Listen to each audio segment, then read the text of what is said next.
Item ಯಾವುದೇ ಇರಲಿ try ಮಾಡಿ ಆಚಿ ಚಿಕನ್ ಮಸಾಲಾ. ಆಚಿ ಚಿಕನ್ ಮಸಾಲಾ. ಗಾನ ಕೋಗಿಲೆ ಎಸ್ ಜಾನಕಿ ಅವರು ನಮ್ಮ ಮಧ್ಯೆ ಇಲ್ಲ ಇವತ್ತು. ಅವರು ಮಂಡ್ಯ ಮತ್ತು ಮೈಸೂರು ಭಾಗವನ್ನ ಬಹಳ ಪ್ರೀತಿಸ್ತಾ ಇದ್ರು. ಇಲ್ಲೇ ಬಹಳ ದಿನಗಳಿಂದ ವಾಸನೂ ಕೂಡ ಆಗಿದ್ರು. ಸುಮಾರು 48,000ಕ್ಕೂ ಹೆಚ್ಚು ಗೀತೆಗಳನ್ನು ಹಾಡಿದ್ದಾರೆ. 23 ಭಾಷೆಗಳಿಗೂ ಹೆಚ್ಚು ಭಾಷೆಗಳಲ್ಲಿ ಅವರ ಹಾಡುಗಳನ್ನು ಕೇಳಿದಿರಿ. ಅವ್ರಿಗೆ 33 state awards, 4 national awards, Padma Bhushan, ಈ ಥರ ಎಲ್ಲ ಅವಾರ್ಡ್ಗಳನ್ನು ಕೂಡ ಅವರ ಗಾನಕ್ಕೆ ಮನಸೋತು ರಾಜ್ಯದ ಜನ, ದೇಶದ ಜನ ಅವರಿಗೆ ಬಿರುದುಗಳನ್ನು ಕೊಟ್ಟಿದ್ದಾರೆ.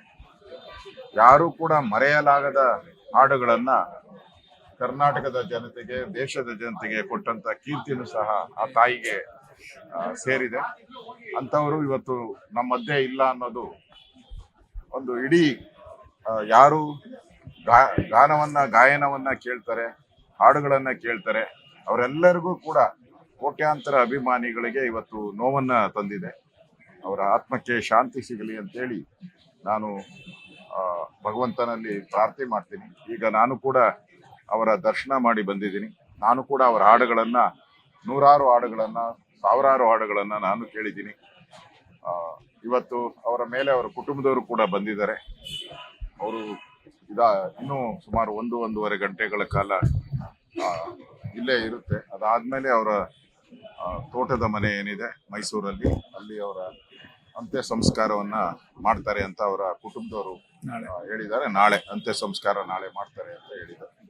ಒಟ್ಟಾರೆ ಇಂಥ ಒಬ್ಬ ಗಾನ ಕೋಗಿಲೆಯನ್ನ ಕಳ್ಕೊಂಡಂತ ಕನ್ನಡಿಗರು, ದೇಶದ ಜನರಿಗೆ ಇವತ್ತು ನಿಜಕ್ಕೂ ದುಃಖ ತರುವಂತದ್ದಾಗಿದೆ. ಅವರ ಆತ್ಮಕ್ಕೆ ಚಿರಶಾಂತಿ ಸಿಗಲಿ ಅಂತ ಹೇಳಿ ಆ ಭಗವಂತನಲ್ಲಿ ಪ್ರಾರ್ಥನೆ ಮಾಡ್ತಾರೆ.